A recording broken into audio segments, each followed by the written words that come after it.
E aí, galera, beleza? O assunto de hoje é um assunto muito legal da química. Ele trata um pouquinho da sua origem, né? Bom, como foi que surgiu a química? Será que ela surgiu do nada ou teve algo antes dela? Se você pensou isso, está correto.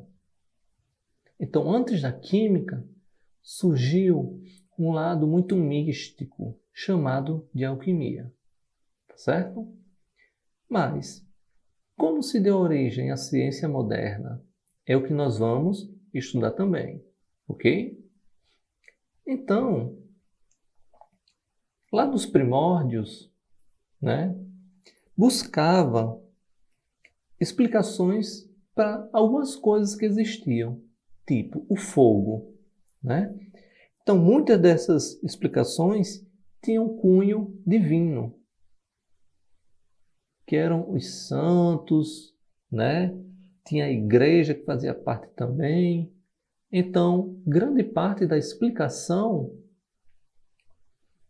desses fenômenos que ocorriam tinha um cunho divino, tá bom? Até chegar à evolução da civilização, né? Fazendo com que esse pensamento mágico ele venha a sair, entrando o pensamento racional, ou seja, a filosofia. Graças a esse pensamento racional, né, e a filosofia, surgiu o pensamento científico, tá bom? Então, este pensamento científico, o que foi que o homem procurou fazer? O que é que existe de mais perfeito? A natureza. Então, vamos estudar a natureza. Mas a natureza é muito complexa. Então, vamos fragmentá-las. Vamos fragmentá-la. E foi assim que o homem decidiu estudar a natureza, fragmentando a natureza, tá bom?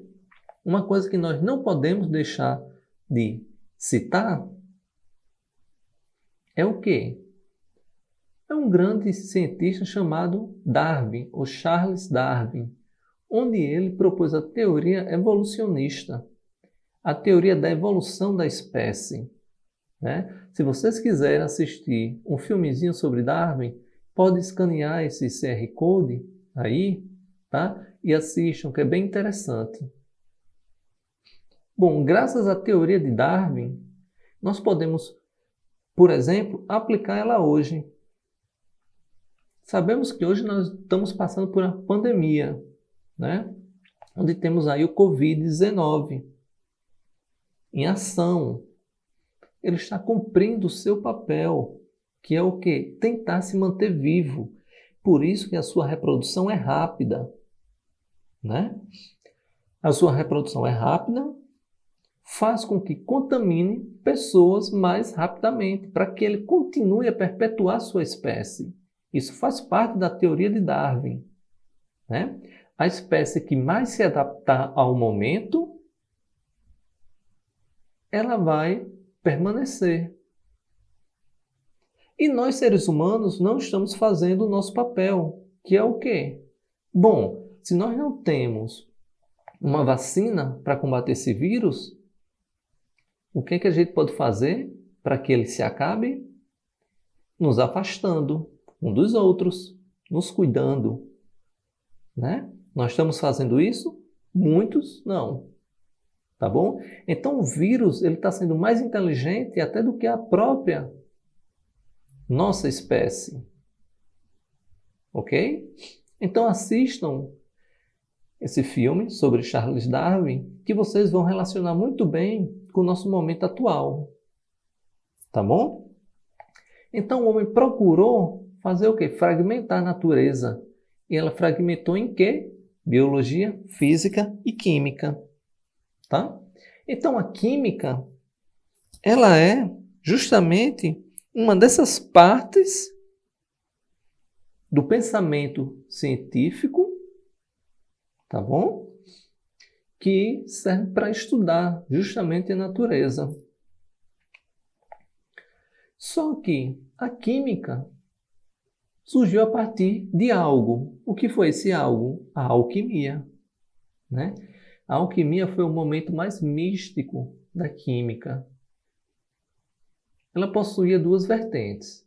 Uma vertente dizia que a alquimia surgiu em Alexandria, no Egito Antigo, por volta de 3 a.C., e outra vertente dizia que a alquimia surgiu na China por volta de 4.500 a.C., tá bom?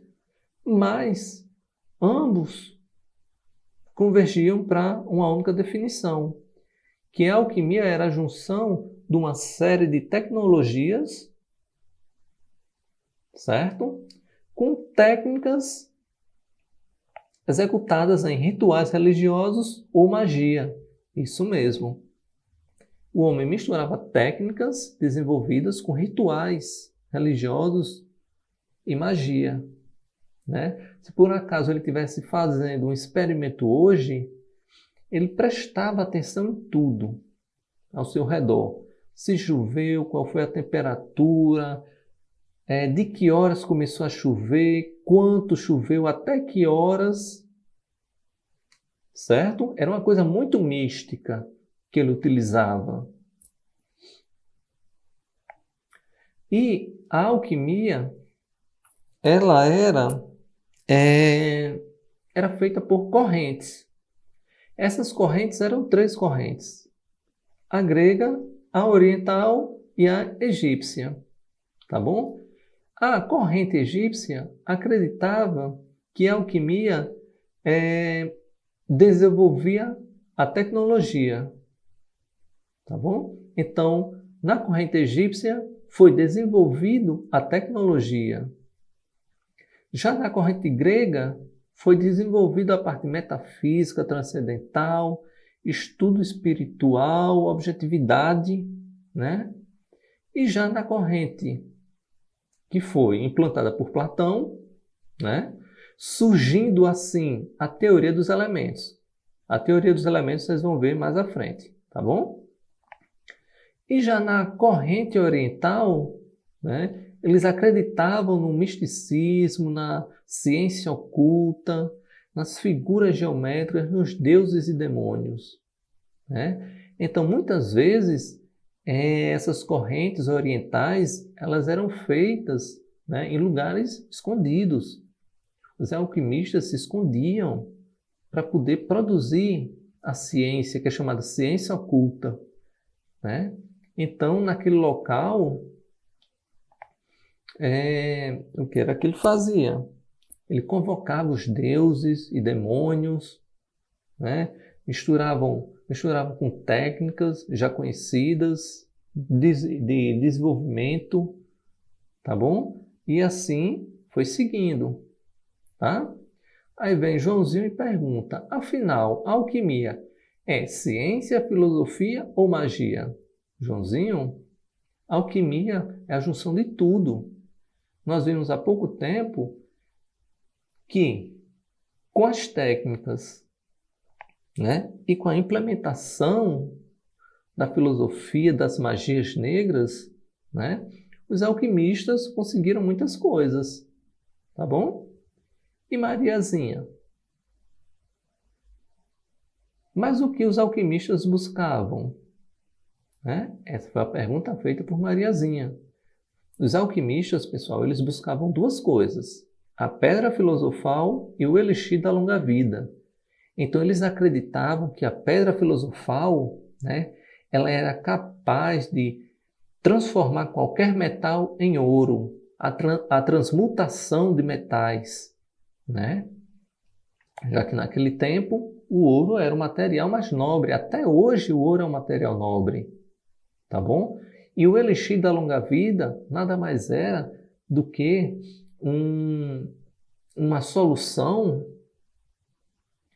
que fazia acabar com todas as doenças que o homem possuía, trazendo um período de vida mais prolongado, né? Então, eram 2 coisas que eles procuravam direto, insistentemente, tá bom?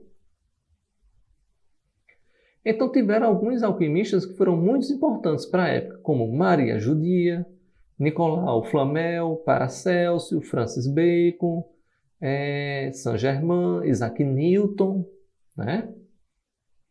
Albert Poisson e Fulcanelli, ok? Se vocês quiserem ler um pouquinho mais sobre alguns desses alquimistas, vocês podem escanear esse QR Code, ok? Para cada um deles vai ter um cientista e vocês leem um pouquinho mais. Mas quais foram as benfeitorias trazidas por esses alquimistas, né? O uso de minerais no solo para ampliar a fertilidade, descoberta de várias substâncias como ácidos, bases, ésteres, gases e óxidos, preparos de medicamentos, produção de sabões, né? Produção de ligas metálicas, estudo de determinadas doenças. Então vejam que os alquimistas eles foram muito importantes para a época, para a química, e alguns até hoje são importantes. Então, na metade do século XVI, a alquimia saiu de cena para a entrada da ciência química. Tá bom? Então, alguns pensadores, né, contribuíram muito para que isso ocorresse, tipo Francis Bacon, René Descartes e Galileu Galilei. Né? Só que desses três que eu citei, um dos mais importantes, né, René Descartes, porque ele publicou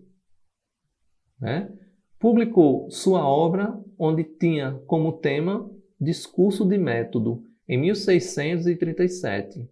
Né? Ele descrevia um modelo de pensamento que contribuía para aquela nova geração, né? Que caracterizou a ciência moderna. Ok? Porém, Descartes, ele não foi somente um dos mais importantes. Tiveram dois que contribuíram também muito para a química. Né? Dois não, três, na verdade. Primeiro, Paracelso, onde ele desenvolveu o estudo que deram início à química médica, tá bom? Robert Boyle, que foi físico e químico inglês, onde desenvolveu técnicas experimentais na produção da metalurgia e na preparação de diversos metais. E acreditava-se muito em algumas coisas engraçadas, tipo, por que será que um material ele tem a capacidade de pegar fogo? Né? Então, Georg Ernst Stahl ele propôs a teoria do flogístico em 1731, onde ele dizia que tudo que existia continha flogístico. Só que o material só pegava fogo se por acaso o flogístico saísse. Uma ideia meio filosófica, né? É isso mesmo. Por exemplo, a madeira tinha flogístico. A água também tinha flogístico. Por que a madeira pegava fogo e a água não pegava fogo? Porque o flogístico saía da madeira e proporcionava, assim, com que a madeira pegasse fogo. Já no caso da água, o flogístico não saía da água, continuava, por isso que a água não pegava fogo. Tá bom? Só que aí veio o grande, né? O mais conhecido como o pai da química, Antônio Laurent Lavoisier, tá bom? Que ele derrubou a teoria do flogístico. Como? Simplesmente no século XVIII, ele explicou com detalhe experimentais a combustão que ocorria, certo? E ele disse mais, disse que essa combustão só era possível devido à presença do gás oxigênio. E comprovou isso em laboratório. Aí foi o grande boom na época, né? Ele deixou as ideias filosóficas de lado e comprovou cientificamente, experimentalmente, o que ocorria. Por isso, né, que Lavoisier é conhecido como o pai da química. E foi a partir dele que foi dado um grande passo para que a química se tornasse uma ciência e deixasse de ser aquela coisa muito mística, ok? Então, para fechar essa parte do conteúdo, vamos fazer esse exercício breve? Sobre o conhecimento científico e a química, julgue os itens a seguir, marcando C para os itens corretos e E para os errados. A primeira, o conhecimento químico representa o avanço da ciência. Até aqui sim. A qual permite descobrir a verdade acerca dos fenômenos. Ok. Fornecendo as certezas a respeito do como e do porquê dos fatos observados. Sim, está extremamente correto. A primeira. A segunda. As transformações químicas são realizadas exclusivamente em laboratórios especializados? Não, não necessariamente. Às vezes em casa nós realizamos transformações químicas. Por exemplo, quando você mistura o bicarbonato de sódio com vinagre, você está realizando uma transformação química e não está em laboratório. Então a segunda está errada. A terceira.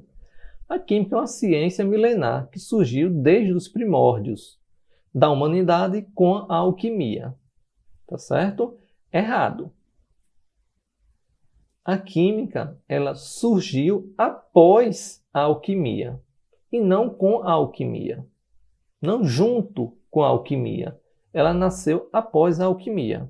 Então estaria errada essa 3. A 4. A alquimia é um tipo de conhecimento mágico que não é considerado científico. Correto. A alquimia não é considerada um conhecimento científico, né? Até mesmo porque ela usava muita magia, né?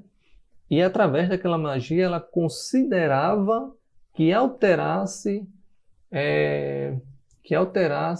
o resultado final do experimento. Então isso não é um cunho científico. Tá bom? E por fim, a 5, o conhecimento científico é estruturado em um método sistemático. Sim, o conhecimento científico, ele é sim estruturado em método sistemático, né? Nós criamos as metodologias para que a gente possa chegar a algum resultado.